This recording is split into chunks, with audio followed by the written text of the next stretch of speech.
যতবার ঘুরি ঢুকবি, ঠিক আছে? ধরবি না কিছু।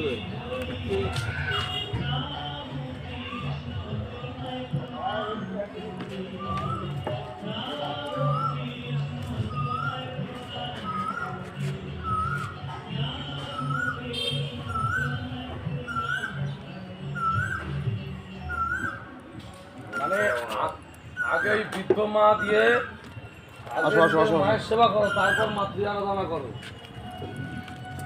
মাস্টার